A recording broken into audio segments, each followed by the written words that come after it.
There is a question that haunts every human soul, a question that surfaces in hospital rooms and funeral homes, in moments of inexplicable tragedy and senseless loss. Why do good people suffer? Why does God allow pain to consume those who love him most? The book of Job does not shy away from this question. It drags us into the darkness and forces us to look. And what we find there is more disturbing, more beautiful, and more terrifying than anything we could have imagined. In the land of Uz, there lived a man named Job. The text describes him in terms that seem almost impossible. He was blameless, he was upright, he feared God and turned away from evil. This was not the assessment of his neighbors or his own self-evaluation. This was God's own verdict on the man. Job was, according to the Creator of the universe, the most righteous man on earth. And God had blessed him accordingly. 7 sons, 3 daughters, 7,000 sheep, 3,000 camels, 500 yoke of oxen, 500 donkeys, a vast household of servants. Job was the greatest man among all the peoples of the East. His life was the very picture of divine favor. But something was happening in another realm. Something Job knew nothing about, something that would shatter his world completely. The scene shifts from earth to heaven, and suddenly we are eavesdropping on a conversation that was never meant for human ears. The sons of God came to present themselves before the Lord, and among them, striding into the presence of the Almighty with cold confidence, came Satan, the accuser, the adversary. He had been roaming through the earth, walking back and forth on it, watching, waiting, looking for something or someone, and then God did something that should make us deeply uncomfortable. He pointed at Job. "Have you considered my servant Job?" God asked. "There is no one on earth like him. He is blameless and upright, a man who fears God and shuns evil." God was not defending Job. He was highlighting him, drawing attention to him, almost bragging about him to the very being who sought humanity's destruction. Why would God do this? Why would he paint a target on the back of his most faithful servant? Satan's response reveals the accusation that lies at the heart of this entire cosmic drama. "Does Job fear God for nothing?" Satan asked. "Have you not put a hedge around him and his household and everything he has? You have blessed the work of his hands, so that his flocks and herds are spread throughout the land. But stretch out your hand and strike everything he has, and he will surely curse you to your face." The accusation was devastating in its simplicity. Job does not love you, God. Job loves what you give him. His faith is transactional. His worship is purchased. Take away the blessings, and you will see who Job really is. What happened next is perhaps the most troubling moment in all of Scripture.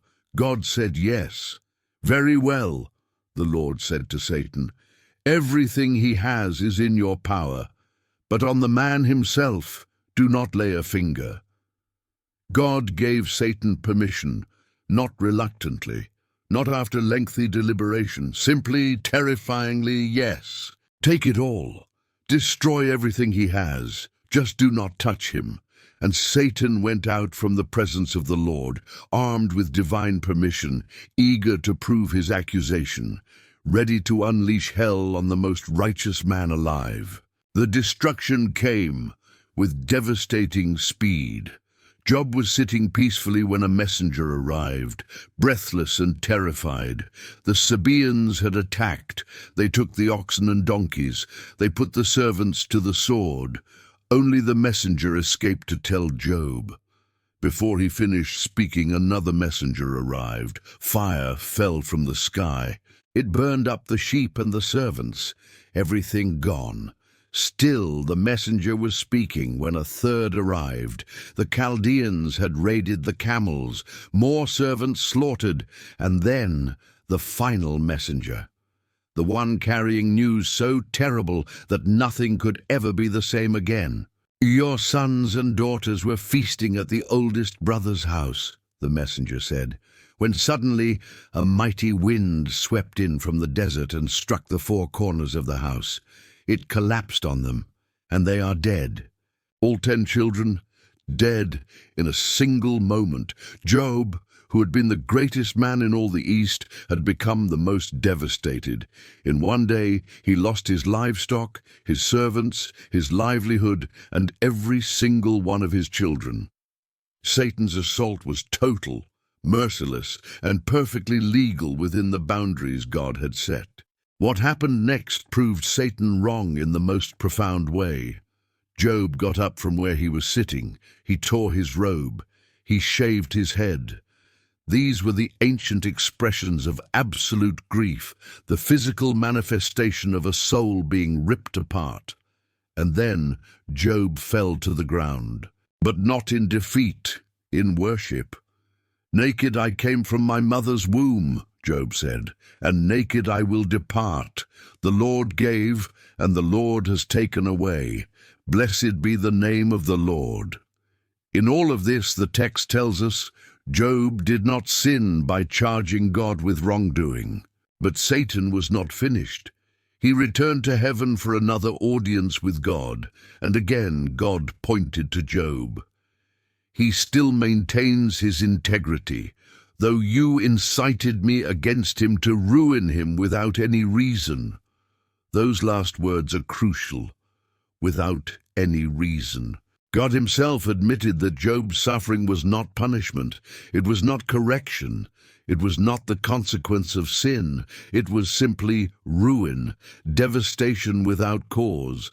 But Satan had a new accusation ready. "Skin for skin," Satan replied. "A man will give all he has for his own life, but stretch out your hand and strike his flesh and bones, and he will surely curse you to your face." Satan was raising the stakes. Losing possessions is one thing, losing children another. But physical torment, pain that cannot be escaped, suffering in one's own body that would break anyone. And once again, to our profound discomfort, God said yes. "Very well," the Lord said, "he is in your hands, but you must spare his life." Satan had permission to do anything except kill him. Satan went out and afflicted Job with painful sores from the soles of his feet to the crown of his head. Every inch of his body became a landscape of agony.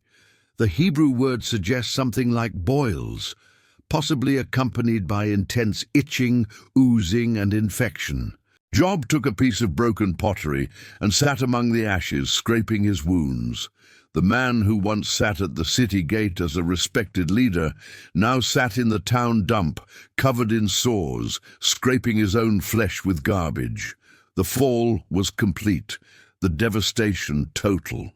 Even Job's wife had reached her limit. She looked at what remained of her husband, this shell of a man covered in sores and ashes, and she could not contain her anguish. "Are you still maintaining your integrity?" she asked. "Curse God and die." Her words sound harsh, but consider what she had endured. She too had lost all 10 children. She too had watched everything disappear. And now she was watching her husband rot alive. Perhaps she wanted his suffering to end. Perhaps she had simply given up. Perhaps she was voicing the very temptation Satan hoped would succeed. But Job refused. "You are talking like a foolish woman," he said. "Shall we accept good from God and not trouble?" In all this, the text says again, Job did not sin in what he said. Satan's accusation was proving false. Job's faith was not transactional. He did not worship God for the blessings. He worshipped God because God was God, even in the ashes, even covered in sores, even after burying his children. Job would not curse his Creator. When Job's 3 friends heard about his troubles, they traveled from their homes to comfort him: Eliphaz the Temanite, Bildad the Shuhite, Zophar the Naamathite. They came with good intentions. When they saw Job from a distance, they barely recognized him. They wept aloud. They tore their robes and sprinkled dust on their heads, and then they did something remarkable. They sat with him on the ground for 7 days and 7 nights. No one said a word to him because they saw how great his suffering was. Those 7 days of silence were the best thing they did, but then they opened their mouths, and everything went wrong. Job spoke first, finally breaking under the weight of his agony. He cursed the day of his birth. He wished he had never been born. He longed for death. Why is light given to those in misery and life to the bitter of soul? He cried. I have no peace, no quietness. I have no rest, but only turmoil. These were not the calm words of a man who had everything figured out. These were the screams of a soul in torment. Eliphaz was the first to respond. His theology was neat and tidy. Consider now, he said, who being innocent has ever perished? Where were the upright ever destroyed? As I have observed, those who plough evil and those who sow trouble reap it. His message was clear. You are suffering because you sinned. Find the sin, confess it, and God will restore you. It seemed so logical, so reasonable, and it was completely wrong. Eliphaz was speaking from his own observations about how the world works, not from revelation about how God works. Bildad was even more direct. Does God pervert justice? Does the Almighty pervert what is right? When your children sinned against him, he gave them over to the penalty of their sin. Bildad was suggesting that Job's children died because of their own wickedness. He was using Job's dead children as evidence of hidden sin. The cruelty of his words is breathtaking, but Bildad believed he was defending God. He could not accept that the righteous could suffer without cause. So he accused the victims. Zophar was the harshest of all. Oh, how I wish that God would speak, he said, that he would open his lips against you and disclose to you the secrets of wisdom. Know this, God has even forgotten some of your sin. Zophar was saying that Job was actually getting less punishment than he deserved, that God was being merciful by not fully punishing Job's hidden wickedness. With friends like these, who needs enemies? Each one claimed to speak for God while utterly misrepresenting him. Job pushed back against his friends with increasing frustration. Miserable comforters are you all, he cried. Will your long-winded speeches never end? What ails you that you keep on arguing? But Job's own words began to shift. His questions moved beyond his friends and toward God himself. Why do you hide your face and consider me your enemy? Job was no longer just suffering. He was wrestling with God, with his understanding of God, with everything he thought he knew about how the universe worked. In the midst of his agony, Job made a statement of faith that still echoes through history. I know that my Redeemer lives, and that in the end he will stand on the earth. And after my skin has been destroyed, yet in my flesh I will see God. I myself will see him with my own eyes, I and not another. How my heart yearns within me. Even in the darkness, Job believed. Even when everything suggested God had abandoned him, something in Job's soul held on. He would see God. He would be vindicated. Somehow, someday, this would all make sense. Then a young man who had been listening spoke up. Elihu had remained silent out of respect for his elders, but their answers had satisfied no one, and Elihu was burning with frustration. "I am young in years, and you are old," he said.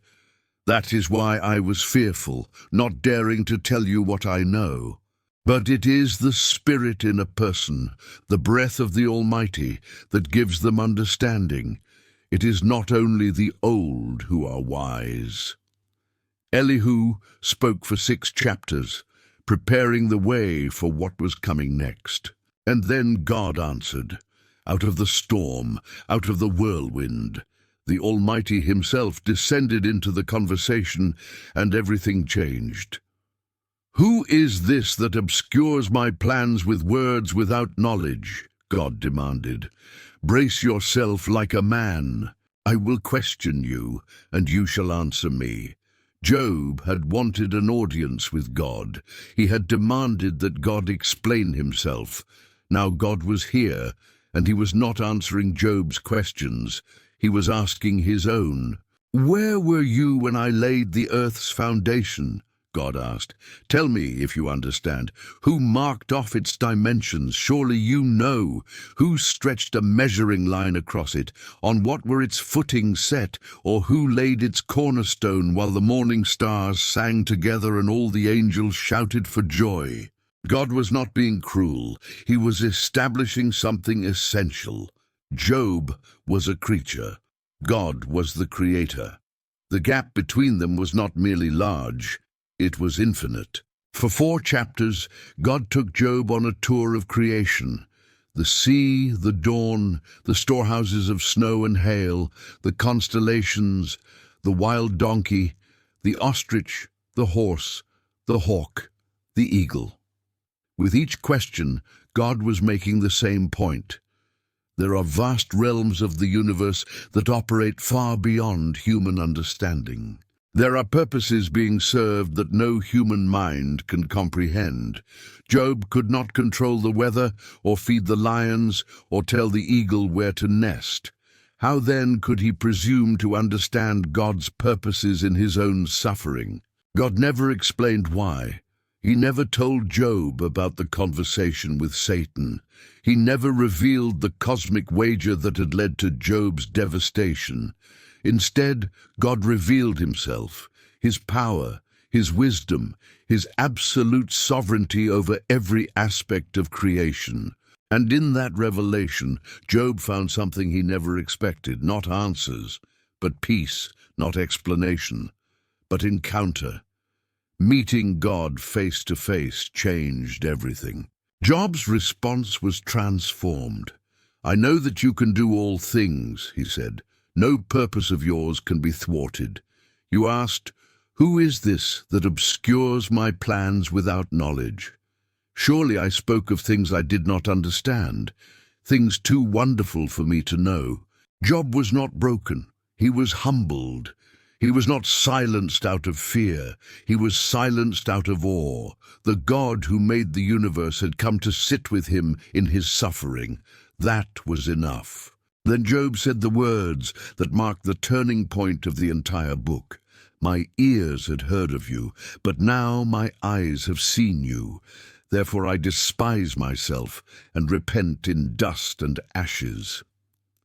Job was not repenting of hidden sin. He was repenting of presumption. He had heard about God. He had worshipped God. He had been faithful to God, but he had never truly seen God. Now he had, and in that seeing everything else faded away.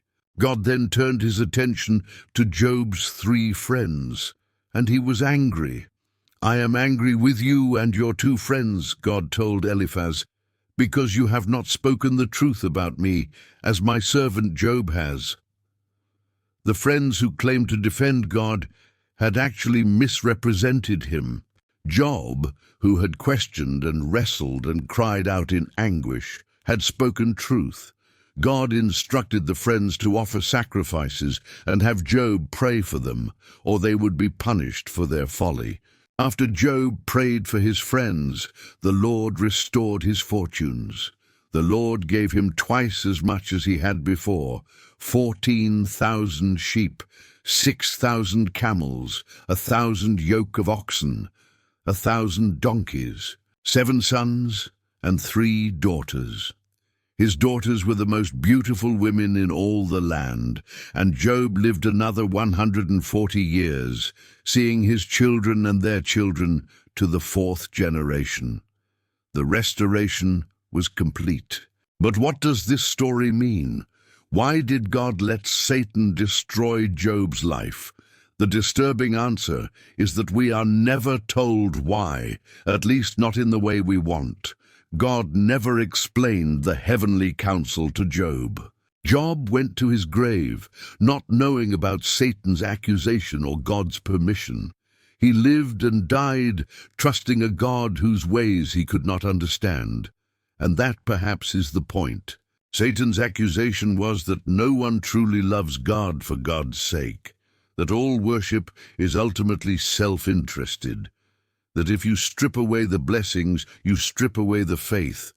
Job proved him wrong, not by being perfect, not by never questioning, but by refusing to curse God, even when cursing God seemed like the only reasonable response. Job's faith was real, his love for God was genuine, and that truth echoed through the halls of heaven, silencing the accuser. There is a deeper truth here, one that the original audience could not have fully understood. Centuries after Job, another righteous man would suffer without cause. Another blameless one would be handed over to Satan's realm. Another innocent would be stripped of everything, covered in wounds, mocked by those who claimed to speak for God. His name was Jesus. And unlike Job, he would not be restored in this life. He would die. But in his death, he would defeat the accuser forever.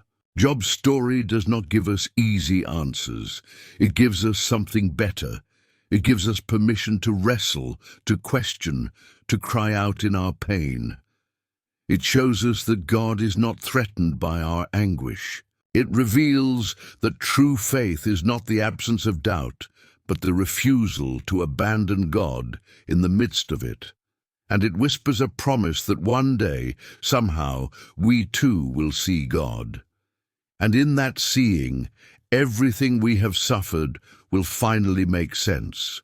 If you are in your own season of suffering, if you feel like Job sitting in the ashes, if your prayers seem to hit the ceiling and fall back down, know this: God is still God.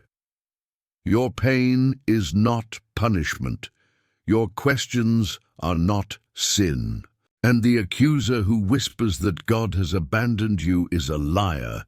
Job's story ended with restoration. Yours will too. Perhaps in this life, certainly in the next. Hold on. The one who answered Job from the whirlwind has not forgotten you.